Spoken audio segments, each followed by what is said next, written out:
Estamos estudiando la historia del pueblo de Israel, que en muchos sentidos es como nuestra historia, es como la historia del pueblo de Dios hoy.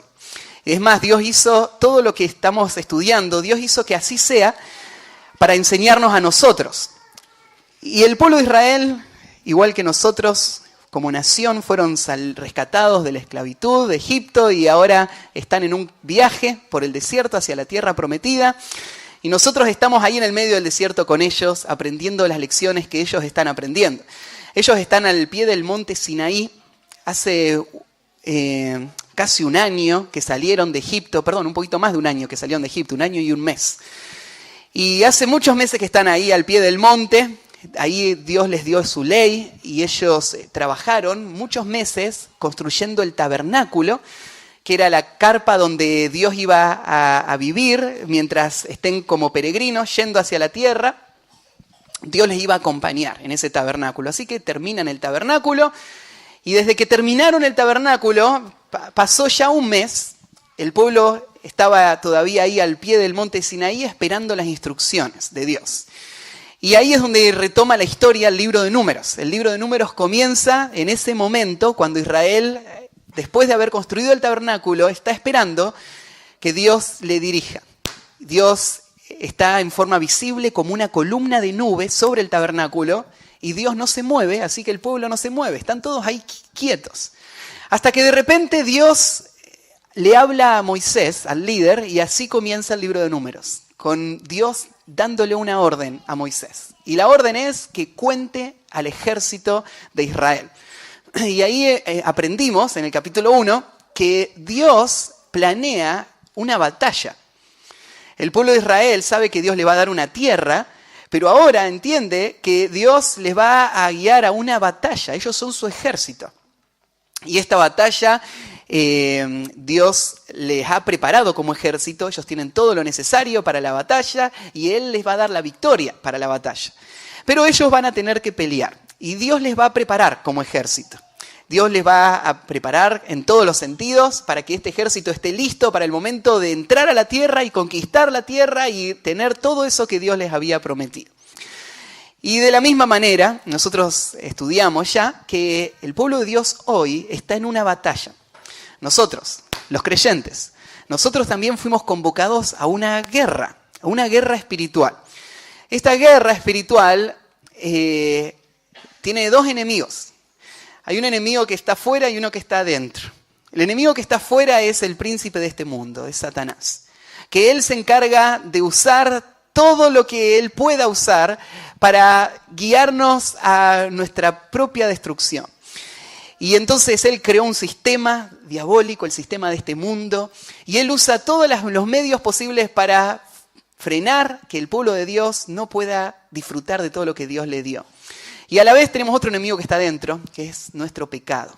Esos son nuestros enemigos. Y contra esos nos levantamos a pelear, Dios nos dio las armas y Dios nos llama a la guerra. Así que ahora nosotros, como el pueblo de Israel, estamos en un desierto. En este desierto Dios está trabajando en nuestra vida y Él nos está preparando para que heredemos todas las promesas que Él nos hizo.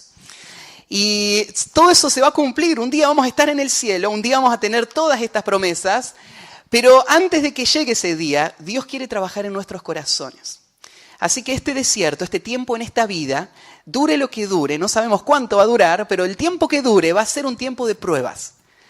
Prueba tras prueba, Dios va a traer a nuestra vida para sacarlo a luz lo que hay en nuestro corazón y prepararnos para que heredemos todo lo que Él nos prometió. Y parte de esas pruebas va a ser prepararnos para la batalla. Así que ahí estamos en el libro y llegamos hoy a Números capítulo 3. Entonces el primer capítulo fue el censo, donde Dios te anotó a vos en su ejército. Ya sos parte de ese ejército, tu nombre está ahí, no podés evitarlo. Dios te llamó a la batalla. El segundo capítulo fue el orden. Para Dios, los creyentes no son personas aisladas, dispersas. Los creyentes son parte de un ejército bien organizado. La semana pasada aprendimos de eso. La iglesia de Cristo hoy es un ejército bien organizado. Cada uno de ustedes tiene su lugar en ese ejército. Y tiene que saber cuál es su lugar y tiene que pelear en su lugar. Y todos nos necesitamos para poder tener la victoria como ejército de Dios. Bueno, hoy llegamos al tercer capítulo y vamos a leerlo. Y vamos a aprender sobre otro tema, que es el tema del servicio. Y vamos a leerlo primero el capítulo y después les voy a explicar lo que está sucediendo acá. Me acompañan ahí, Números 3, versículo 1, dice así. Estos son los descendientes de Aarón y de Moisés, en el día en que Jehová habló a Moisés en el monte Sinaí. Y estos son los nombres de los hijos de Aarón: Nadab, el primogénito, Abiú, Eleazar e Itamar. Estos son los nombres de los hijos de Aarón, sacerdotes ungidos, a los cuales consagró para ejercer el sacerdocio. Pero Nadab y Abiú murieron delante de Jehová cuando ofrecieron fuego extraño delante de Jehová en el desierto de Sinaí.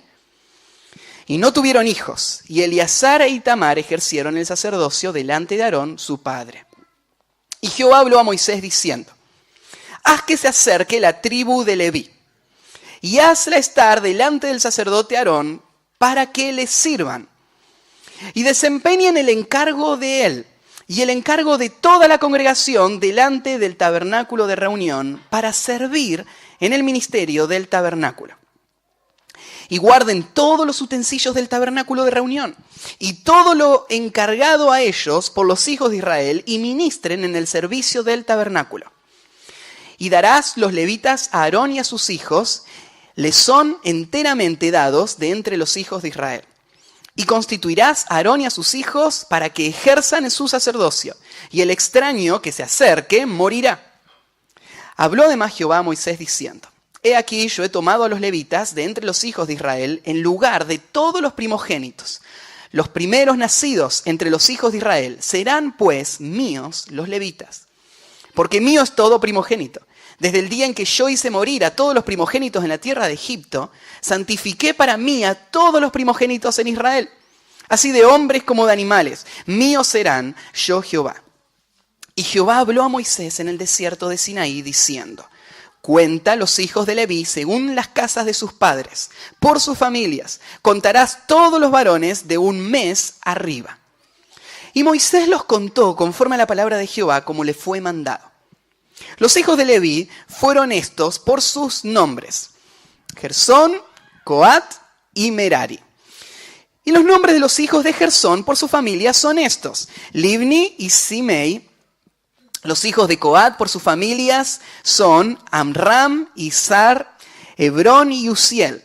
Y los hijos de Merari por sus familias, Mali y Musi.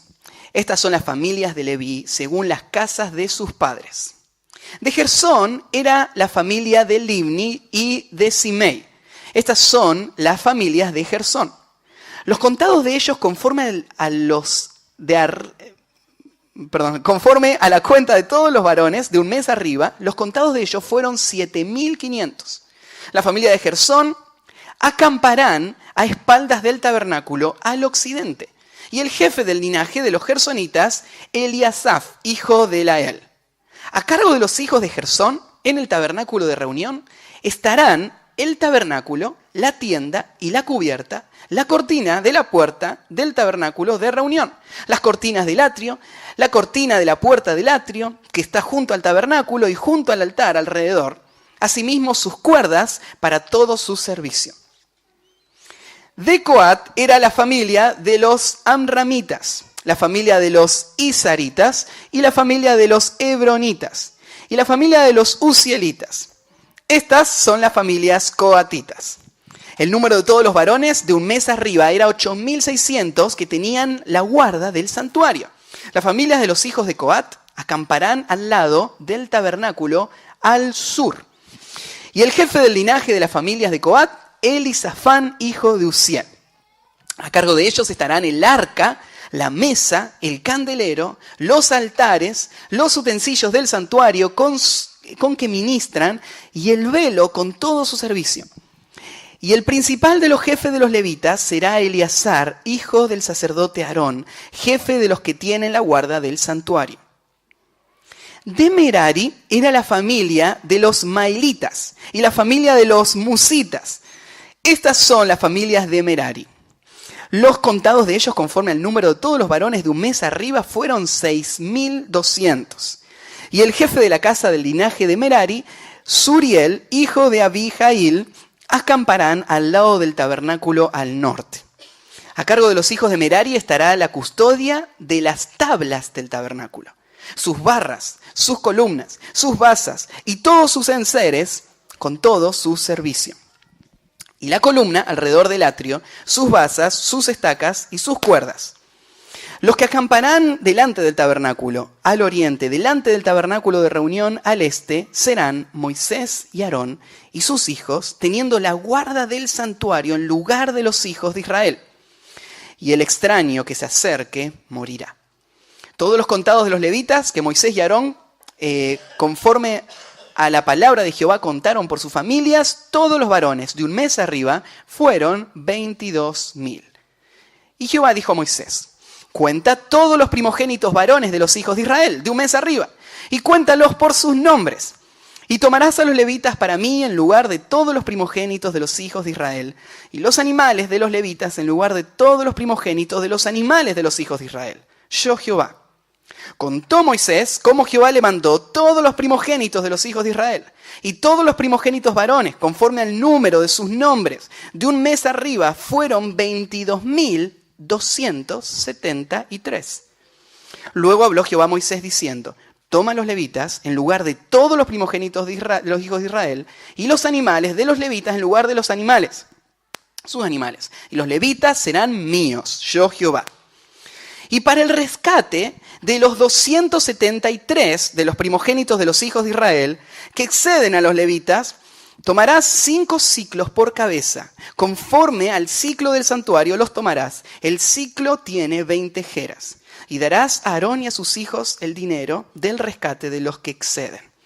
Tomó pues Moisés el dinero del rescate de los que excedían el número de los redimidos por los levitas, y recibió de los primogénitos de los hijos de Israel el dinero, 1.365 ciclos, conforme al ciclo del santuario. Y Moisés dio el dinero de los rescates a Aarón y a sus hijos, conforme a la palabra de Jehová, según lo que Jehová había mandado a Moisés. Pasaje de nuevo que nos trae un montón de datos. Y uno dice, bueno, ¿y qué sentido tenía? Bueno, evidentemente para Dios sí fue importante todo esto. Él no hizo que el ejército avanzara hasta que ellos cumplieran todos estos principios. Para Dios fue muy importante lo que acabamos de leer. Lo que vamos a estudiar ahora va a ser la historia de una de las tribus. ¿Se acuerdan que las tribus había 12 tribus más una? 12 fueron contadas como guerreros y una tribu no fue contada junto con los demás. Ellos iban a tener una función especial. Ellos son los levitas. Los levitas, durante todo este libro, van a tener un rol muy importante dentro del ejército. Tan importante es este rol que 70 veces en este libro se menciona a los levitas. No hay ningún otro libro en toda la Biblia que mencione tantas veces a estos hombres.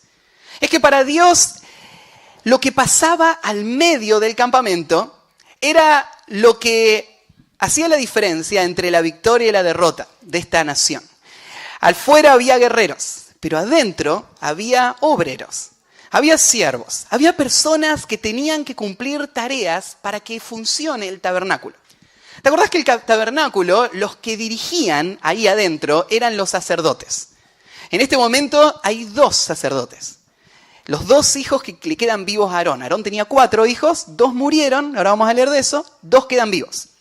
Y ellos eran los que tenían que hacer los sacrificios, tenían que ofrecer el pan, tenían que ofrecer el incienso, tenían que hacer las oraciones, las bendiciones. Estas personas tenían mucho trabajo para hacer. Ahora estos 2, obviamente, no podían hacer todo el trabajo dentro del tabernáculo. Porque una cosa, bueno, es matar el animalito y llevar la sangre. Pero ahí no terminaba todo el trabajo, ¿no? El trabajo empezaba mucho antes, organizando el pueblo, poniéndolos en la fila, haciéndolos pasar, acomodando el animal, atando el animal. Había que Después que se sacrificaban los animales, todos los desechos, había que también sacarlos fuera, había que limpiar todas las cosas, había muchas cosas para hacer. Y después, acuérdense que esto es un tabernáculo movible. El pueblo está viajando. Así que alguien tiene que llevar todas estas cosas. Vos imagínate, estos dos sacerdotes, imagínense, todo les toca a ellos hacerlo. No iba a durar mucho este plan. Muy pronto iban a terminar destruidos estos dos hombres. Entonces Dios provee para eso y provee abundantemente. 20.000 obreros para las funciones del tabernáculo. Cada uno tiene sus tareas para hacer. Así que yo me ponía a pensar en esto. Imagínate vos si nacías en esta familia de los levitas. La familia de los levitas estaban dedicados a esta tarea y solamente esta tarea. Ellos no hacían nada fuera del tabernáculo. Ellos vivían, tal como los demás, ¿no es cierto?, de lo que el tabernáculo producía, así que vivían solamente ocupados de estas tareas. Si un niñito nacía en la familia Leví, él no pensaba si tal vez podría ser un día un granjero o un ganadero. No tenía esa opción. Una sola opción tenía. La opción era ser un levita y cumplir las tareas del levita. Estas tareas eran en su mayoría tareas muy simples y rutinarias. Acá escucharon y leyeron, ¿no es cierto?, qué cosas se va a encargar cada uno de hacer. Y eso es todo lo que tienen que hacer. Entonces están los ejércitos alrededor y están los levitas que van a trabajar acá adentro. La semana pasada hablamos un poquito de esto, que un Dios de orden acomoda como Él quiere a su pueblo. Y parte de ese orden es darle tareas a su pueblo para hacer. Y vamos a aprender en este capítulo cómo Dios ordena las tareas que se tienen que hacer dentro del pueblo. Y vamos a aprender lo importante que es para Dios que cada persona cumpla las tareas que se les asignan para cumplir, porque todo esto necesita funcionar. Bueno, la iglesia se puede identificar con esto también. La semana pasada estudiamos de cómo los dones que Dios dio a la iglesia son la forma en la que Dios ordenó la iglesia. Dios te hizo a vos distinto que la persona que tenés al lado. Y Dios te va a usar de una forma distinta. Él te dio unas capacidades naturales y capacidades sobrenaturales. Él te dio dones para servirlo y te dio talentos. Te dio una historia, te dio una preparación. Recién estábamos agradeciendo a Dios por personas que tienen capacidades que yo no tengo. Yo no podría ir y atender en una clínica, ¿no? Nunca estudié para eso, no me preparé para eso y tal vez no lo podría hacer. Hay personas que sí lo hacen. Y dentro del pueblo de Dios, esas habilidades son parte de un diseño, un lugar a donde Dios coloca a cada persona. Aprendíamos la semana pasada, ¿no es cierto?, que cada uno es distinto y por eso Dios planeó los lugares distintos. Pero qué importante es entender que el servicio es algo que no nace en mí, sino que nace en Dios. Él lo planeó, así que Él lo debe dirigir. Yo no soy el que lo elige, es Dios. Cuando vos lees este capítulo, vos te das cuenta de que Dios no hizo una votación. Dios no arrancó este capítulo diciendo, bueno, juntalos a todos, pongan un pizarrón adelante y preguntá a Moisés, ¿cuántos quieren llevar el velo? Y anotar ahí todos los que van a llevar el velo. Dios no lo organizó de esa manera, ¿no? No había opción. Dios les dio a cada uno cuáles eran las tareas que iban a cumplir. Esto es porque Israel no era una democracia, era una teocracia. En la democracia, cracia es gobierno, demo es gente, pueblo, ¿sí? El gobierno del pueblo, la gente decide. La teocracia es Dios decide. Y así funciona el pueblo de Israel. Así funciona la iglesia de Dios también. La iglesia no es una democracia. La iglesia tampoco es una dictadura. No hay un hombre que tenga esa autoridad. La iglesia es una teocracia. Bueno, Matías no es Dios, ni ninguno de ustedes. Así que nosotros no somos los que estamos a cargo acá en la iglesia. El que está a cargo es Dios. Lo que Él dice es. Nadie tiene ninguna voz ni voto acá, ¿sí? Nadie opina, nadie tiene un pensamiento individual y dice a mí me gustaría hacerlo de esta manera o de aquella manera. Lo único que habla es Dios. Todos los demás le obedecen a lo que Dios dice. Así que Dios dice, así tiene que funcionar. Estos van a tener esta tarea y aquellos aquella tarea. Y yo agradezco a Dios que Él lo haya hecho así. ¿Te imaginas? O sea, ¿cuántas peleas Dios le ahorró a Moisés al hacerlo en esta manera?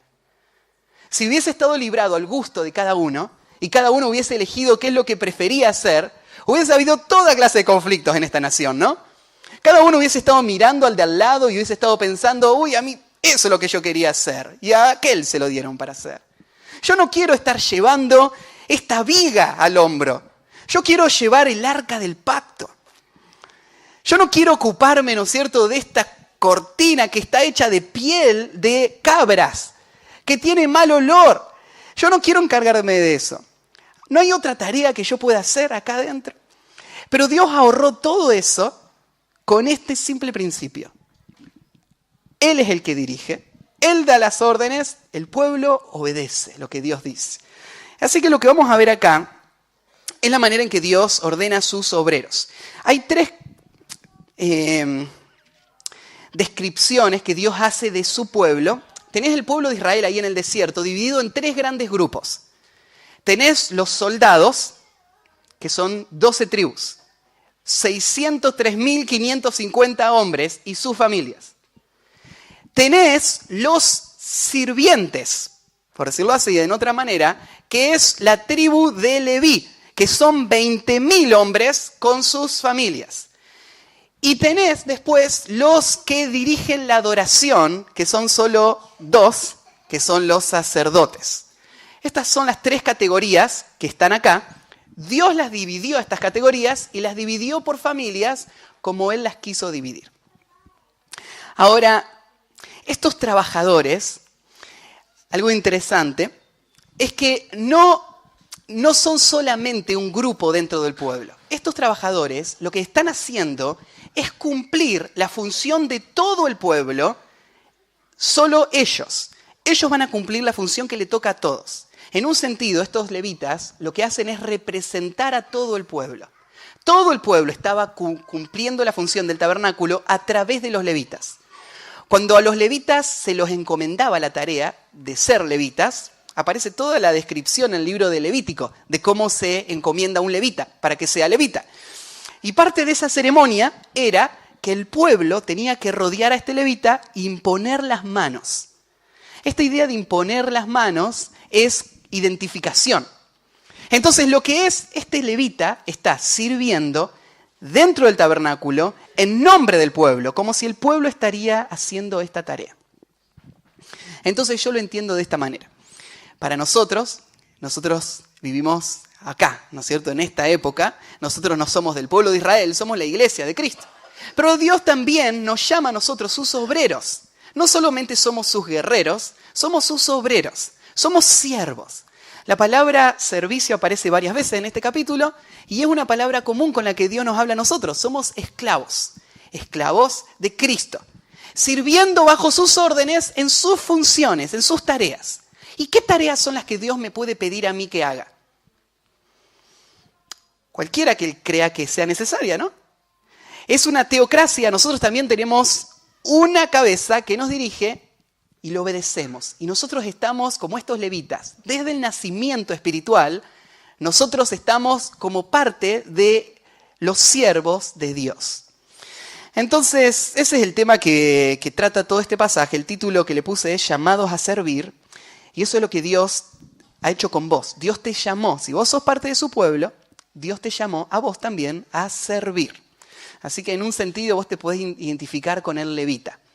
Sos una persona que desde su nacimiento espiritual fue llamado a tener un solo oficio. Ese solo oficio es ocuparte de las cosas que le conciernen a Cristo. Y vos decís, pero no, yo hago muchas cosas. Yo tengo que trabajar también. Yo no puedo estar todo el día predicando. No. Pero si vos vas a trabajar es porque Cristo te mandó a trabajar. ¿Sí? Vos lo único que haces es obedecerle a Cristo. Y por eso toda tu vida, es como la del levita, toda tu vida se ocupa de una sola cosa, obedecer las órdenes de Cristo, sirviendo a sus propósitos, que tienen que ver con un fin de adoración, ¿sí?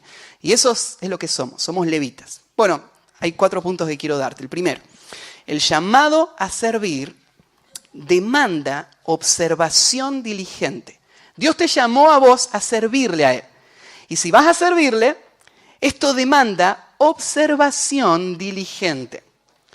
Vos tenés que tener cuidado con esto que Dios te da para hacer. No tenés que tomarlo a la ligera. Servir a Dios es algo muy serio. Y esto vos lo ves en los primeros versículos, ¿no? Porque arranca así.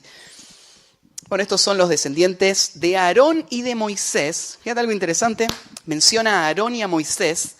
Cada vez que menciona a estos 2 hombres, siempre los menciona en el orden opuesto. Siempre habla de Moisés y Aarón. Excepto en las genealogías. Cada vez que aparece una genealogía, te lo invierte y te habla de Aarón y Moisés. Y te lo menciona así porque Aarón es el hermano mayor. Moisés es el hermano menor de la familia, ¿sí? Aarón es el primero. Entonces, en la genealogía aparecen siempre en el orden de nacimiento. Cuando vos lees una genealogía, acá una ayudita, siempre que están acomodados en orden de nacimiento. Entonces, a no ser que la genealogía tenga un propósito distinto o especial. Pero acá tenés a Aarón y Moisés. Ahora te habla de cuáles son los descendientes de él. Todo este capítulo, entonces, está relacionado con la familia de Aarón, que menciona más adelante, y de Moisés, que es la familia de la tribu de Leví. Ellos son levitas también. Y estos son los nombres de los hijos de Aarón. 4 hijos, ya los mencioné: Nadab, el primogénito, Abiú, Eleazar e Itamar. Y estos hombres, dice el versículo 3, son los nombres de los hijos de Aarón, sacerdotes ungidos. Entonces, no solo que Dios había elegido a los 4 hijos, sino que ya se había hecho el rito de iniciación en el sacerdocio. Esto ya lo estudiamos en el libro de Levítico. ¿Se acuerdan? En Levítico están todas las instrucciones de cómo hacer la ordenación de un sacerdote. Era muy detallada, era un momento muy solemne para Israel, porque estos hombres iban a ser el punto de conexión entre Dios y el pueblo. Así que llegó el día y en Levítico cuenta cómo fue ese día de ordenación. Y se ordenaron estos 4 hombres. Estos hombres son entonces sacerdotes ungidos, reconocidos para esta tarea, a los cuales consagró para ejercer el sacerdocio. Pero, versículo 4, Nadab y Abiú murieron delante de Jehová cuando ofrecieron fuego extraño. Esta historia es una historia que trae una gran advertencia a todos los que tienen algo que ver con el tabernáculo. Cualquier persona que va a entrar en contacto con el tabernáculo tiene que conocer esta historia. Porque esta es la historia de 2 hombres que fueron nombrados. No solo como un siervo, ellos fueron nombrados como los sacerdotes, como los líderes. Ellos eran vistos como el puente entre Dios y los hombres. Y ellos tenían el cargo de hacerlo. Pero algo pasó. ¿Se acuerdan la historia? Un día ellos decidieron ofrecer incienso. Un incienso que solamente se ofrecía una vez al año en el momento del día de la expiación. Y ellos, ese incienso que se ofrecía una sola vez al año, ese incienso que solamente se podía usar las brasas del altar, unas brasas que Él mismo había encendido este fuego, así que el fuego de Dios era el único que se podía usar para encender este incienso y echarles esas hierbas para poder llevarlo al lugar donde estaba el lugar santísimo. Ese día ellos rompieron esas reglas. Ellos tuvieron en poco las reglas de Dios. Ellos pensaron, yo soy el sacerdote y quiero ir a ofrecer. Así que, ¿es algo bueno? Si tengo una buena intención, eso es suficiente. Pero ese día Dios demostró que no es suficiente tener una buena intención. Es indispensable que además de la buena intención, yo tenga una obediencia completa a Dios. Servir a Dios no es solamente cuestión de intenciones. Porque Dios toma muy en serio el servicio a Él. Y lo que pasó con estos hombres fue que cuando ellos entraron, Dios hizo caer fuego del cielo y los consumió. Y todo el pueblo de Israel temió. Y esto quedó grabado en la historia del pueblo de Israel como una lección. ¿Y la lección qué dice? Dice, cualquiera que va a tocar las cosas sagradas de Dios tiene que tener cuidado en obedecer a Dios. Tiene que tener temor de Dios y hacerlo con reverencia, diligencia y obediencia. Es fácil cuando vos empezás a cumplir tareas, a acostumbrarte a esas tareas. Es fácil cuando vos, por ejemplo, Dios te dio algo para hacer. Dios te dio una persona a quien visitar, ¿sí? Y Dios te equipó para hacerlo. Vos sabés cómo guiar a esta persona. Y Dios te dio personas a tu cargo. Pero es fácil que en el transcurso del tiempo las demandas, las presiones, las responsabilidades de repente hacen que vos ya no seas tan fiel con eso que Dios te dio. Y de repente vos, tal vez lo que empieza a pasar es que vos empezás a buscar hacerlo no solamente en una forma irresponsable, sino en una forma contraria a la que Dios dijo de hacerlo. Entonces a esta persona yo no le estoy guiando a la santificación. Yo estoy solamente trabajando en sus cosas superficiales, ¿no es cierto? Pero no estoy trabajando en su corazón. Y de repente yo me acostumbro a un ministerio. Me acostumbro a cumplir tareas, me acostumbro a ir a la iglesia, me acostumbro a hacer las cosas que sé hacer. Y es fácil que eso se vuelva una costumbre y me vuelva yo irreverente en cuanto a las cosas de Dios. Pero Dios da esta advertencia al pueblo, ni bien empieza este capítulo. ¿Por qué? Todos estos levitas, ellos iban a estar con cosas sagradas. Y si ellos no tenían cuidado, Dios los iba a castigar a ellos. Por ejemplo, había muchas normas que ellos tenían que cumplir. Por ejemplo, cuando desarmaban el tabernáculo, tenían que tener mucho cuidado de desarmarlo de tal manera que el arca, por ejemplo, y los elementos adentro del lugar santísimo no sean vistos por nadie. Entonces los pliegos de los mantos tenían que ser hechos de tal forma de que sean cubiertos. Y después el arca tenía que ser levantada solamente por este grupo de levitas y solamente con unas varas que cruzaban unos anillos que estaban al lado del arca y solamente así la podían levantar entre 4 y llevarla hasta el próximo lugar. Cualquier violación de todo esto hubiese hecho que ellos mueran. Es más, ustedes se acuerdan una historia donde un grupo de levitas llevaron este arca, pero la llevaron de una forma equivocada. Pasó muchos años más adelante. Era el tiempo de los reyes. Estaba el rey David. El arca había sido robada por los enemigos y Dios le había hecho que vuelva a la tierra de Israel y la habían dejado por muchos años guardada en una casa. Y el rey David un día dice, quiero que el arca vuelva al tabernáculo. Así que hicieron una gran procesión, fueron todos a buscar el arca. Y él iba delante de la procesión cantando, celebrando, una buena intención, traer el arca de vuelta a Israel. Pero, en vez de llevarla al hombro, subieron el arca arriba de un carro, tirado por bueyes. En el camino, el carro empezó a moverse. Y el arca tambaleó y el arca parecía que se caía. Así que ahí hay una persona al lado de este arca. ¿Y qué harías vos si ves que el arca de Dios, el arca del pacto, se está por caer? Bueno, la sostenés, ¿no? Entonces esta persona hizo eso, se puso al frente y la agarró al arca y instantáneamente Dios consumió a esta persona. ¿Y qué pasó? Todo el pueblo se quedó en silencio. Todos tristes. ¿Por qué muere esta persona? Tenemos una buena intención, queremos llevar el arca. Esta persona quiso proteger el arca para que no se caiga. Bueno, pero la obra de Dios no se hace solamente con buenas intenciones, se hace en obediencia completa a Dios. Tiene que haber una reverencia ante todas las cosas que hacemos. Todas las cosas. Hasta las cosas más simples, si tienen que ver con la adoración a Dios y con el servicio a Dios, es algo sagrado, es algo santo.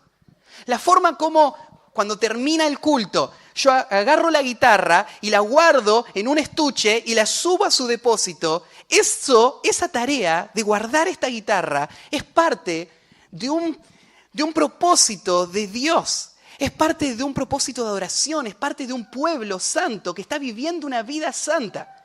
Y cada tarea que hace el pueblo de Dios tiene que tomarla de esta manera. Tiene que tomarla con seriedad, con reverencia, sabiendo que Dios lo toma muy en serio. Hay un pasaje ahí en el Nuevo Testamento, miren, dejen un dedito ahí, en Primera de Corintios, capítulo 3. En Primera de Corintios, capítulo 3. Ahora sí está hablando de la iglesia. De la iglesia ahí en Corinto. Pablo le está hablando a estos creyentes forman una iglesia en la ciudad de Corinto, y Pablo les recuerda que él fue el que inició la iglesia ahí en Corinto, él fue el fundador de la iglesia. ¿Viste que usamos la palabra fundar una iglesia? Fundar. ¿Qué significa fundar? Poner el fundamento. Y Pablo sacó de acá, tal vez salió de acá esta idea, ¿no? Porque mirá lo que Pablo dice, versículo 10. Conforme a la gracia de Dios que me ha sido dada, yo, como perito arquitecto, puse el fundamento y otro edifica encima.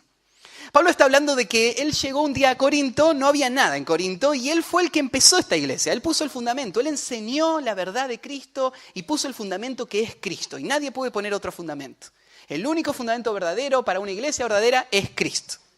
Pero ahora Pablo ya no está acá, y él no es el único que está trabajando en esta iglesia. Hay muchos que están trabajando. Están trabajando en edificar esta iglesia, en construirla. Y Pablo le da una advertencia a estos hombres. Le dice así: pero cada uno, o sea, todos los que participan de esta construcción, cada uno mire cómo edifica. Esa palabra mire es presta atención, tenga cuidado, examine la forma en la que está sirviendo a Dios. Cada uno que está sirviendo en la iglesia y que tiene un rol dentro de este pueblo que está sirviendo a Dios, tiene que examinarse y mirar cómo lo hace. ¿Por qué? ¿Por qué Pablo tiene tanto celo de que nos examinemos? Mirá lo que dice el versículo 16. ¿No sabéis que sois templo de Dios y que el Espíritu de Dios mora en vosotros? Acá está la iglesia de San Justo reunida. ¿Y saben lo que es esta iglesia? Esta iglesia es un templo. Es un tabernáculo. En esta iglesia hay cosas sagradas porque el Espíritu de Dios mora en esta iglesia. Dios mismo. Esta es su iglesia. Y acá suceden cosas sagradas, ¿sí?, que no deben ser tomadas en poco. Y Pablo dice, ¿ustedes no lo saben esto? ¿Lo toman tan ligeramente? Y ahora le dice algo más.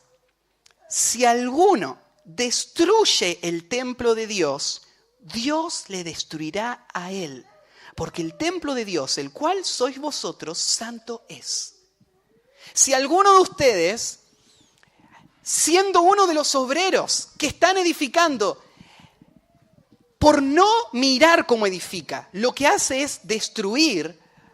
O sea, la palabra destruir no significa solamente romper. Porque con el templo, destruir el templo tiene que ver también con profanar el templo. Uno destruye cuando ya no se pueden cumplir las funciones para las que fue creado. Entonces, un templo profanado no puede tener la gloria de Dios. Si alguno profana el templo de Dios, si alguno destruye el templo de Dios, ahí hay una advertencia. Dios le destruirá a él. Entonces, estamos puestos en un estrecho. Estamos puestos entre la espada y la pared.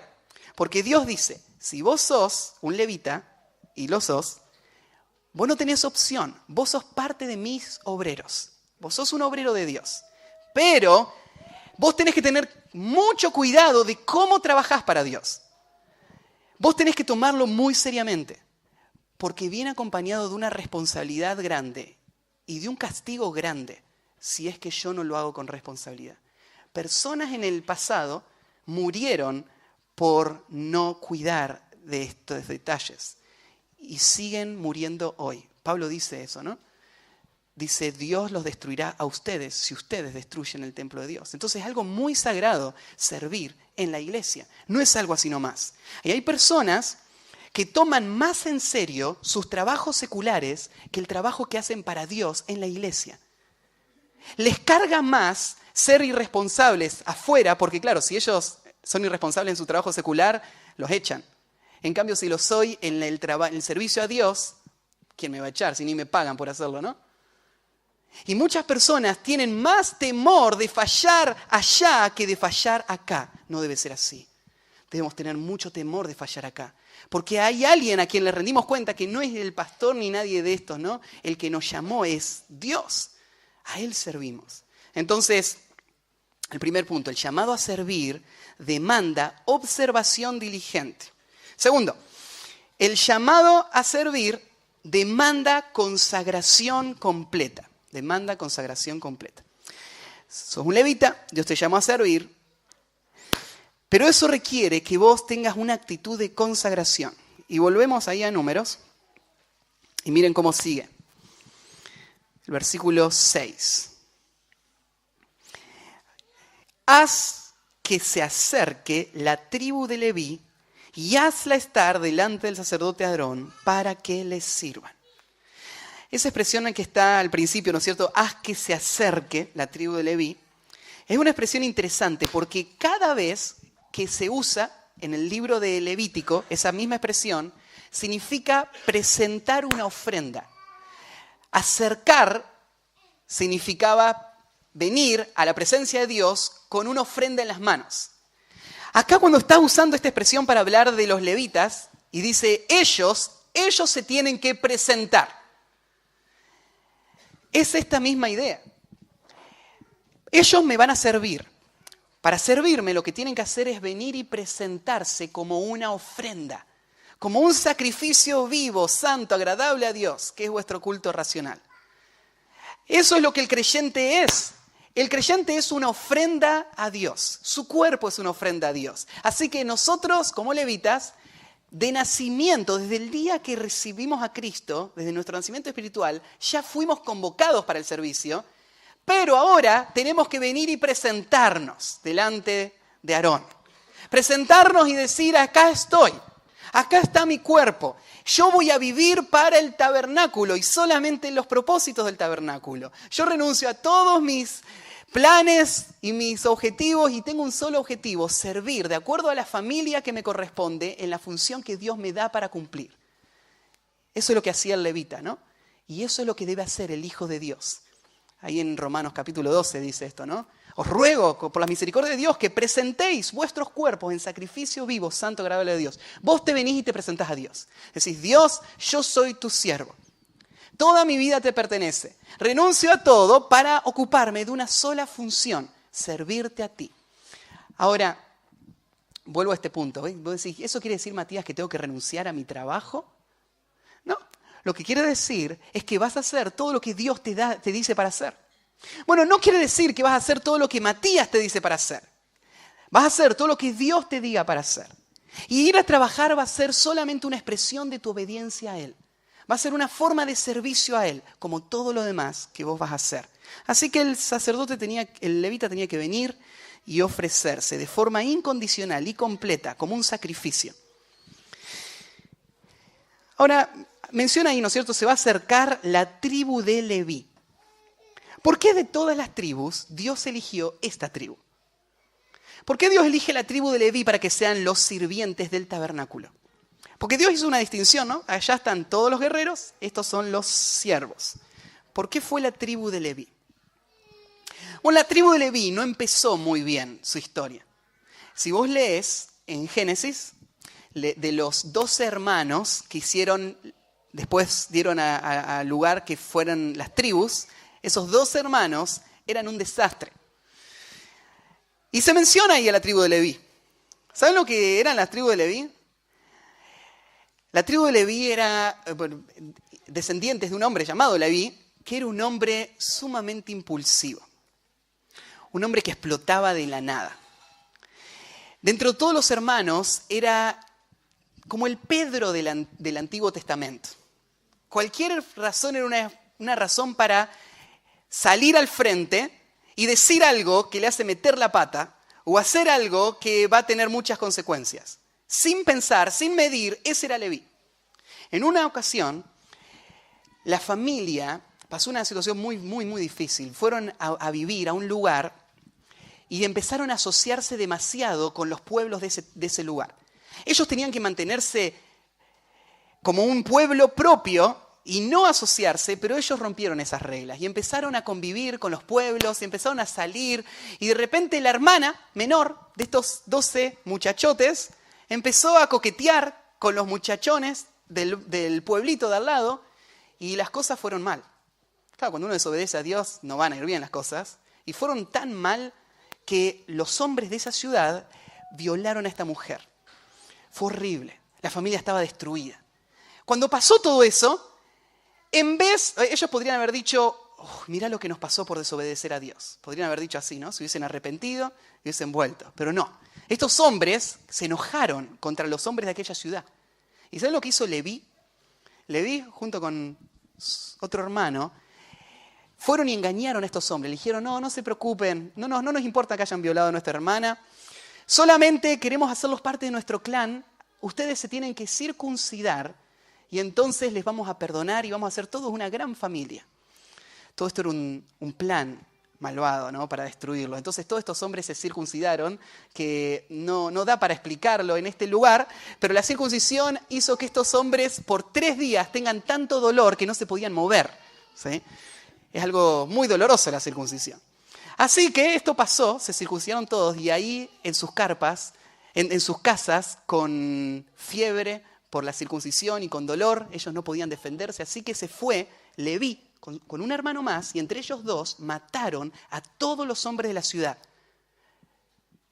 Decenas y decenas de muertos. Entraron casa por casa, matándolo a todos. Este es Leví. Un hombre, ¿no es cierto?, impulsivo, sin temor de Dios, sin temor, desobediente a Dios, con consecuencias tremendas de su pecado, ese es. Pues sí, ¿por qué Dios lo elige a él para servir? Esto no tiene sentido. Bueno, parte de esto tiene un gran sentido. Porque servir a Dios no es algo que nosotros hemos ganado por nuestros méritos. Es una expresión de la gracia de Dios. Y tal vez vos te sentís como Leví, vos te sentís con pecados en tu mochila tan grandes en tu pasado que vos decís, yo jamás podría tocar las cosas sagradas de Dios. Jamás podría tener una parte en hacer lo que solamente los hombres santos pueden hacer. Pero esta historia tiene que alentarte, porque Dios te llamó para ser su siervo, aún sabiendo todo ese pasado. Y no creo que vos le ganes a Leví. Si hay un pecador, él es. Y él está acá. Sus descendientes, sus hijos, nietos, bisnietos están acá, sirviendo en el lugar santo. Esta es la gracia de Dios. Pero hubo algo más en la historia de Leví que marcó a esta familia. Y está en el libro de Éxodo. Vamos a verlo un segundito. Éxodo capítulo 32. Si abren conmigo ahí en Éxodo 32. Ahí está la historia cuando Moisés había pasado hacía poco tiempo esta historia. Moisés estaba ahí en el monte Sinaí, arriba. Estamos en Éxodo 32, vamos a leer del 25 al 29. Moisés estaba arriba del monte y cuando baja, encuentra todo el pueblo desenfrenado. Pecados de inmoralidad horribles, idolatría. Se indigna Moisés, rompe las tablas. Destruye el ídolo, les hace tomar el agua, lo pone en agua y le hace tomarse todo el ídolo a estas personas. En medio de toda esa situación, va a pasar una escena con la tribu de Leví que va a marcar esta historia, que va a ser parte del trasfondo. ¿Por qué Dios eligió a Leví para que sean sus siervos? Y está acá. Cuando Moisés bajó, mira el versículo 25. Y viendo Moisés que el pueblo estaba desenfrenado, porque Aarón lo había permitido, para vergüenza entre sus enemigos, se puso Moisés a la puerta del campamento y dijo, mira qué poderosa esta expresión, ¿quién está por Jehová? Júntese conmigo. Se puso a la entrada del campamento y dijo estas palabras, ¿quién está por Jehová? ¿Quién se va a rendir a la voluntad de Jehová? Absolutamente, completamente, venga y párese acá al lado mío. Y dice, y se juntaron con él todos los hijos de Leví. Todos estos hombres dijeron, nosotros nos consagramos a Jehová, a sus propósitos, renunciamos a nuestros deseos y vamos a hacer lo que Dios nos diga. Y ahí vino la orden, ¿qué deben hacer? ¿Van a hacer lo que Dios les diga? Sí. Y él les dijo, así ha dicho Jehová el Dios de Israel, poned cada uno su espada sobre su muslo, pasad y volved de puerta a puerta por el campamento y matad cada uno a su hermano y a su amigo y a su pariente. Y los hijos de Leví lo hicieron conforme al dicho de Moisés. Ellos dijeron, vamos a hacer cualquier cosa que Dios nos diga. Y Dios les dijo, destruyan el pecado. Y ellos fueron y lo hicieron. con el costo de que esto implicaba la muerte de sus familias, de sus hermanos, de sus amigos. Entonces Moisés dijo, versículo 29, hoy os habéis consagrado a Jehová, pues cada uno se ha consagrado en su hijo y en su hermano, para que él dé bendición hoy sobre vosotros. La consagración de ellos vino en un momento crítico, donde ellos tuvieron que decidir si iban a estar del lado de Jehová, cueste lo que cueste. Toda la nación estaba desenfrenada. Este pueblo fue el que se paró del otro lado de la línea y dijo, nosotros vamos a estar por Jehová. Bueno, esta es la actitud que Moisés señala y dice, esto es lo que les ha consagrado. Esto les ha hecho a ustedes apartarse para un propósito especial de Dios. Y es lo que leemos en este capítulo. Dios elige a la tribu de Leví. Y me encantan esas palabras, ¿no es cierto? ¿Quién está por Jehová? Esta es la actitud de los siervos de Dios. La actitud de los siervos de Dios es esta actitud de estas personas que no les importa ser los únicos parados del otro lado de la línea. Pero ellos están del lado de Jehová. Aunque sean los únicos parados del lado de Jehová. Cueste lo que cueste. Así que estos hombres fueron elegidos, vuelvan ahí a Números, capítulo 3, y ellos de la tribu de Leví iban a venir delante de Aarón para que les sirvan. Es una expresión interesante la palabra servicio. Nosotros a veces le hemos dado un sentido muy de mucha grandeza a este concepto de servicio, ¿no?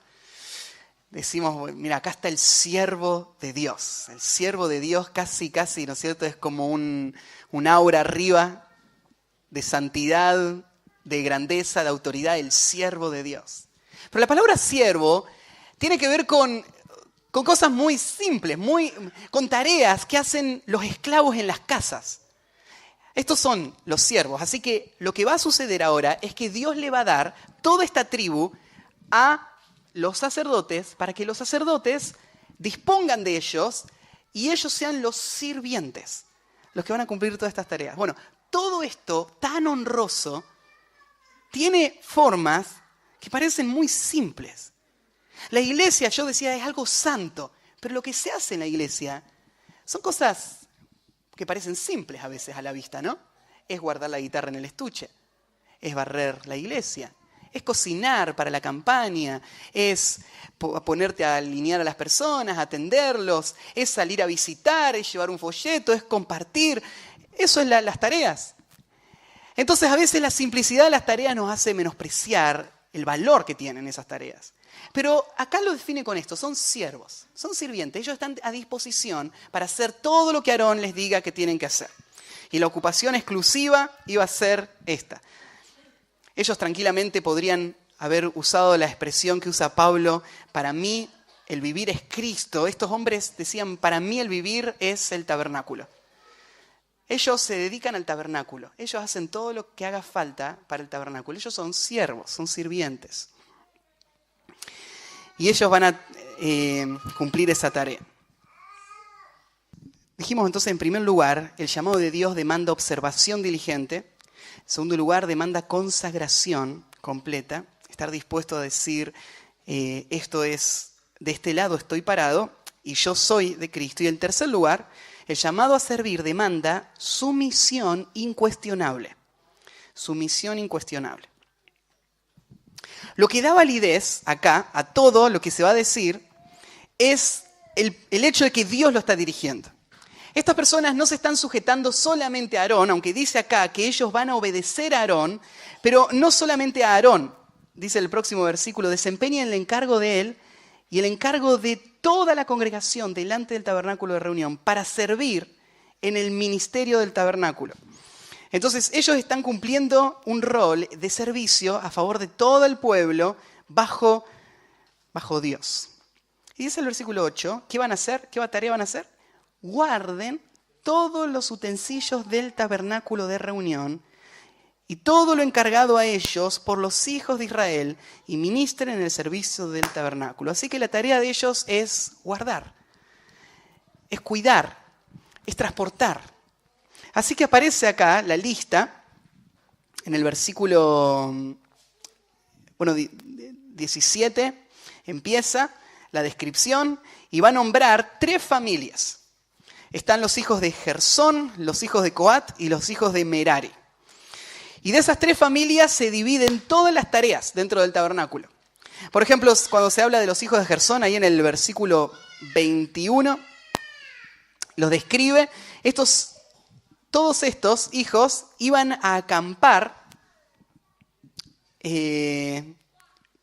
La formación, ¿se acuerdan? Están todos las 12 tribus alrededor. En el centro está el tabernáculo, pero aún alrededor del tabernáculo están divididos en estas formaciones. Hay 3 hijos de Aarón, hay 3 puntos cardinales, y el último es Moisés y Aarón mismo, con sus familias. Ellos van a estar hacia el este. Y los otros 3 van a estar divididos hacia los otros 3 puntos cardinales. Así que ahí te da la distribución de a dónde van a ir a acampar cada uno, y te da las tareas que van a hacer. Bueno, ¿qué van a hacer los hijos de Gersón? En el versículo 25. A cargo de los hijos de Gersón, en el tabernáculo de reunión, estarán el tabernáculo, la cortina, la cubierta, la cortina de la puerta del tabernáculo de reunión, las cortinas del atrio, la cortina de la puerta. Todas las cortinas, ellos las cuidan. Vamos a decir, Matías, ¿para qué sirve todo esto, ¿no es cierto? Todos estos datos que están acá en la Biblia, de saber quién tenía a cargo qué. Bueno, pensá, para ese tiempo era muy importante. Porque cada uno de ellos tenía que saber qué era lo que tenían que hacer y tenían que hacerlo. Si uno de estos tribus no hacían su parte, no se podían cumplir todas las funciones. Pero acá se describen, ¿no? Las cortinas lo van a tener ellos, después están los próximos, son los hijos de Coat, que ellos van a tener todo el mobiliario. Ellos van a cuidar el arca, todos los muebles que están adentro, el candelero, y después están los hijos de Merari, que ellos van a llevar todas las estructuras, todas las vigas, ya sea de la parte externa, de la pared divisoria, como de la parte estructural del tabernáculo, ellos las llevaban. Cuando leía todos estos detalles, se me venía a la mente tal vez alguna conversación que podrían haber tenido entre ellos. Imagínate vos sos de la familia de Merari. Tu tarea en la vida, tu única función, la razón por la cual vos vivís y servís es llevar palos. ¿Sí? Esa es tu tarea. Ellos no empezaron así, ellos tal vez en Egipto tenían otras tareas. Pero ahora, de ahora en adelante, esta va a ser tu razón de vivir, llevar palos. ¿No pensás que se le habría ocurrido alguna cosa así, decir, pero yo tengo muchas más capacidades que puedo usar? Se va a desperdiciar todo mi potencial, porque yo puedo hacer mucho más. Yo tengo grandes sueños para Dios. Yo quiero hacer grandes cosas para Él. Y de repente Dios le dice, mira, en realidad no importa lo que vos quieras hacer para mí, lo que importa es lo que yo te doy para hacer para mí. Y cuando eso es verdad, no importa lo que a mí me toque hacer, aunque sea llevar un palo, eso es algo honroso, es algo digno. Porque eso es lo que Dios me dio para hacer. Y en base a eso es que Dios un día me va a juzgar. Cuando yo le rinda cuenta a Dios, Él no me va a pedir cuenta por lo que yo quise hacer para Él. Él me va a pedir cuenta por lo que Él me dio para hacer para mí. Y este hombre de esta tribu se podría haber frustrado grandemente. Y diga, vos me vas a decir que yo voy a gastar los mejores años de mi vida, la fuerza de mi juventud, todo, ¿no es cierto?, en solamente llevar palos. ¡Qué desperdicio! Yo quisiera hacer algo grande para Dios. Y tal vez muchas personas, igual que piensan de esta manera. Y frente a los ojos de la sociedad son tareas muy simples.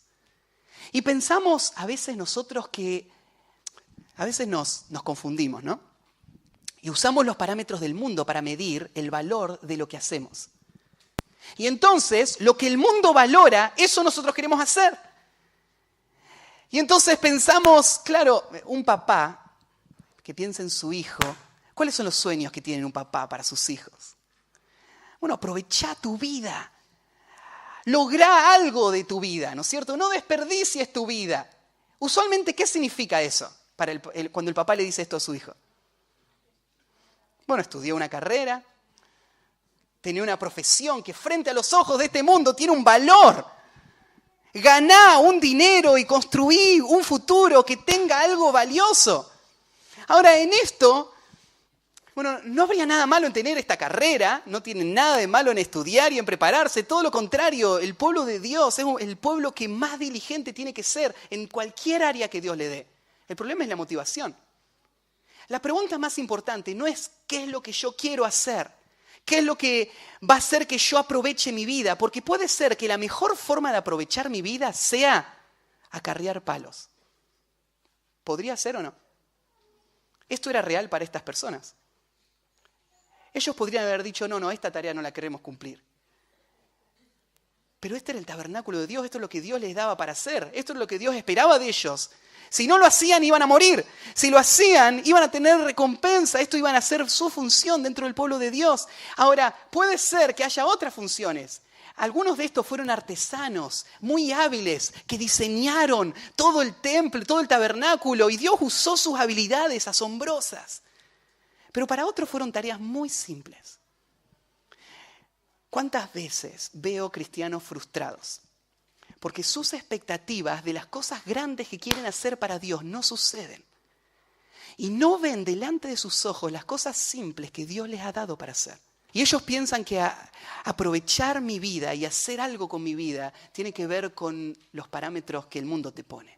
No es así. Hay un solo parámetro. ¿Qué me dio Dios a mí para hacer? Eso lo voy a hacer. Lo voy a hacer con excelencia. Lo voy a hacer en el momento que debo hacerlo, de la forma que debo hacerlo. Voy a ser parte de un propósito que va más allá de mi vida. El objetivo de esta vida no es lograr mis fines, es ser parte de un propósito, algo que Dios está haciendo en el mundo. Y yo tengo una partecita, y sea cual sea, yo me gozo en esa parte. Yo creo que hay dos razones que hicieron que estos hombres se contenten con estas tareas tan simples. ¿Qué hizo que estos hombres quieran hacer esto y su vida sea llevar estas cosas y cuidar estas cosas y construir estas cosas? ¿Qué hizo que ellos encuentren contentamiento en eso? Hay dos cosas. Primero, yo creo que lo hizo saber que Dios me dio esto y el Dios que me dio esto es suficiente para que esta tarea tenga dignidad. Solamente saber de que Dios me lo dio para hacer, solo eso hace digna esta tarea, hace noble esta tarea, sea cual sea la tarea. Por eso en el Nuevo Testamento, cuando le habla Pablo a los diferentes grupos sociales, le habla a los padres, a los hijos, a los amos, a los siervos, y no importa dónde estás vos en la vida social de una nación, de donde vos estás, vos podés servir a Cristo. Pablo, cuando le habla a los esclavos, ahí en Efesios capítulo 6, él le dice, miren, no se preocupen si son esclavos. Pero, ¿cómo, Pablo? Yo quiero salir por el mundo y predicar el evangelio y tengo que estar acá esclavo, no puedo hacerlo. Yo quisiera hacer eso para Dios. Y Pablo le dice, mira, si Dios te da eso para hacer, sería buenísimo.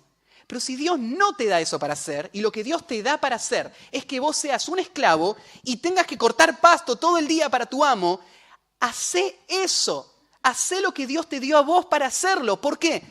Porque a Cristo el Señor servís y de Él recibiréis la recompensa. Así que cortar ese pasto, hacer cualquier de esas tareas, Pablo le da dignidad, porque tiene el valor de ser algo que estoy haciendo en obediencia a Dios. Lo único que necesito saber en realidad en la vida es qué me dio Dios para hacer. No tengo que usar mi imaginación y mi creatividad para planear cómo aprovechar mejor mi vida. No, lo único que tengo que hacer es preguntarle a Dios, ¿qué querés de mí? Puede ser que Dios quiera que yo sea un gran abogado, un gran doctor, que Dios use una carrera para un propósito que le lleve mucha gloria a Él. Puede ser. Si eso es, hacelo con excelencia, hacelo para Él. Pero no porque eso tiene más valor que otra cosa. ¿Sí? Ellos se contentaban con este pensamiento. Si Dios me lo dio, eso es suficiente. Segundo pensamiento, ellos pensaban que hacer cualquier cosa relacionada con el tabernáculo era participar de lo más glorioso que puede existir en el mundo. Hacer cualquier cosa relacionada con este tabernáculo es lo más glorioso que puede haber en este mundo. Las otras naciones de esa época tenían sus grandes palacios. Tenían imperios impresionantes, tenían lujos, riquezas, grandeza. Este pueblo estaba en un desierto, vivían en carpas, pero tenían algo que nadie más tenía, ¿no? Era la presencia de Dios ahí en medio de ellos. El único Dios verdadero, el Dios de todo el universo estaba ahí. Y esta era su tienda. Y yo soy su pueblo. Y yo puedo hacer algo para Él. Sea lo que sea, déjame hacerlo. Y para mí va a tener más valor llevar esta cortina que pulir el mármol de Egipto. Para mí tiene mucho más valor esto. ¿Por qué? Porque es el tabernáculo. Entonces, eso es suficiente razón para tener contentamiento en cualquier cosa que Dios me da para hacer para Él y verlo como algo precioso, algo que disfruto, algo que valoro, más que cualquier otra función que pueda haber. Bueno, así que estos hombres recibieron todas estas tareas y el servicio entonces demanda una sumisión incuestionable. Lo que Dios me da para hacer, eso hago. Lo hago para Él. Y eso da recompensa eterna también.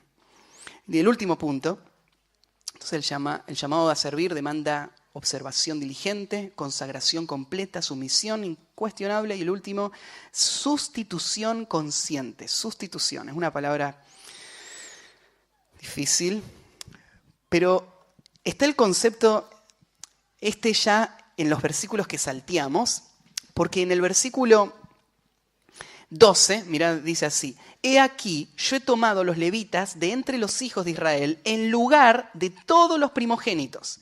Los primeros nacidos entre los hijos de Israel serán pues míos los levitas. Ese versículo ya Dios le dice a Moisés y a Aarón que los levitas en realidad están viniendo a suplantar o a tomar el lugar de los primogénitos. Y ahora, en el versículo 40, se va a hacer la transacción. Se cuentan los levitas, se cuentan los primogénitos y se hace persona por persona, un levita por un primogénito. Bueno, ¿qué es esto de los primogénitos? Porque dice en el versículo 12 que los primogénitos de los hijos de Israel son de Dios. ¿Cómo son de Dios? Ven, versículo 13. Mío es todo primogénito desde el día que yo hice morir a todos los primogénitos en la tierra de Egipto. Santifiqué para mí a todos los primogénitos en Israel, así de hombres como de animales, míos serán. ¿Se acuerdan cómo fue la historia? Israel estaba en Egipto todavía. Habían llegado ya 9 plagas y todavía el corazón de Faraón estaba duro. Y Dios le dice, en la próxima van a salir. Voy a mandar el ángel de la muerte y él va a matar a todos los primogénitos. Así que ahora hay una sentencia de muerte sobre la tierra. Todos los primogénitos van a morir. Hay una sola salvación. Si vos eras un primogénito, había una sola forma como vos no ibas a morir. ¿Y cuál era? Vos tenías que agarrar un cabrito, matarlo y con la sangre pintar el dintel de tu puerta, pintarlo arriba y a los costados, ilustrando la imagen de una cruz. Y poniendo la sangre ahí, esa noche, cuando pasara el ángel de la muerte no iba a entrar en esa casa y vos no ibas a morir. Así que, en un sentido, este primogénito fue salvado por un cordero que murió y su sangre fue puesta al frente de mi puerta. Y entonces el ángel de la muerte no me mató. Y ahora yo estoy vivo gracias a ese cordero que murió por mí. Esta es la historia de la redención, ¿no? Esta es nuestra realidad para todos nosotros. Nosotros deberíamos estar muertos. ¿Crees eso? Vos deberías estar muerto. La única razón por la que estás vivo espiritualmente es por lo que Cristo hizo por vos. Es ese cordero que murió y su sangre fue puesta sobre tu puerta. Eso ahora te hace un deudor. Eso es lo que Dios le dijo a estos hombres. Ya que el primogénito debería haber muerto y no murió, ahora ese primogénito es mío, porque yo lo salvé. Me pertenece. ¿Por qué él debería haber muerto? Ahora está vivo gracias a lo que yo le di, este sustituto. Entonces ahora este primogénito es mío. Todos los primogénitos de Israel le pertenecen a Dios. Por este intercambio. Ahora, Dios lo que está diciendo es, bueno, los primogénitos no son los que van a venir y servirme todo el tiempo en el tabernáculo, va a ser el pueblo de los levitas. Pero los levitas lo que están haciendo es tomar el lugar de los primogénitos, o sea, están entrando en esta sustitución. ¿Por qué están sirviendo los levitas en este tabernáculo? Están sirviendo porque deberían estar muertos y ahora están vivos. Entonces ahora como están vivos, son de Dios y viven para Él. Y se encargan de lo que Él les dice para hacer. Si Dios me dice, quédate parado acá como maceta todo el día, eso es lo que voy a hacer. Porque yo debería estar muerto. Soy de Él, Él me salvó, mi vida le pertenece, así que yo estoy a su servicio, a su disposición. Y esa es la única mentalidad que hace posible el servicio bíblico, el servicio verdadero. Este concepto de que yo estoy muerto y ahora vivo para Él. Ya no vivo yo. Ahora vive Cristo en mí. Esto es lo que dice ahí en 2 Corintios, capítulo 5, versículo 15. Termino con este versículo. 2 Corintios 5, 15 dice así: y por todos murió, para que los que viven ya no vivan para sí, sino para aquel que murió y resucitó por ellos. Si vos sos uno de los que Cristo murió por vos, Él murió por vos, Él murió con este fin, de que vos ya no vivas para vos. No importa ya tus planes, no importan tus deseos. Ahora sos un siervo de Dios, comprado por su sangre. Hubo una sustitución. Él murió por vos, ahora vos vas a vivir por Él. Y tu vida le pertenece a Él. Así que no hay ninguna razón para estar frustrado con lo que Dios te da para hacer, ¿no?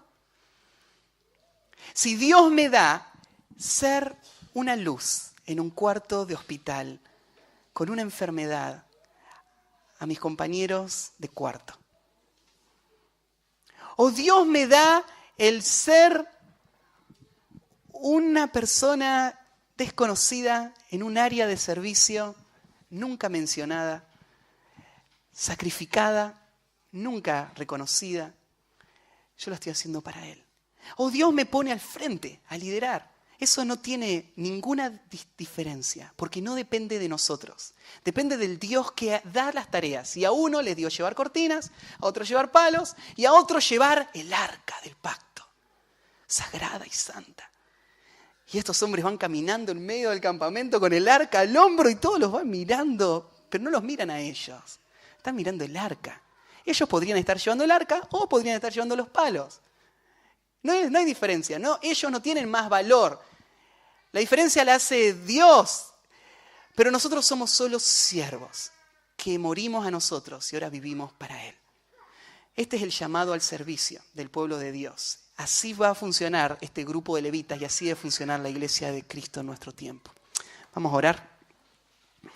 Padre, gracias por esta mañana, el tiempo de comunión. Señor, cuánto espero cada semana que llegue el domingo y encontrarme acá con mis hermanos, saludarles, abrazarles, hablar de ti, cantar junto con ellos y, Señor, hablar de cosas trascendentes que marcan nuestro corazón, nuestra vida. Gracias por tu palabra que tú usas para transformar nuestro corazón, para limpiar nuestra mente del engaño de este mundo y enfocarnos en las verdades eternas. Gracias, Señor, por hablar a nuestra vida hoy. Ayúdanos a ser prácticos, a salir de este lugar ahora mismo y tomar decisiones de obediencia que hagan que podamos ser sirvientes tuyos, dignos de este rol, que podamos tomarlo con el valor que tiene y el deseo pueda estar en nuestro corazón de hacer cualquier cosa que podamos hacer dentro de este pueblo santo, Señor, que fue llamado por ti a vivir para tu gloria. Señor, guíanos a cada uno y te encomendamos todo a ti. En el nombre de Jesús, amén.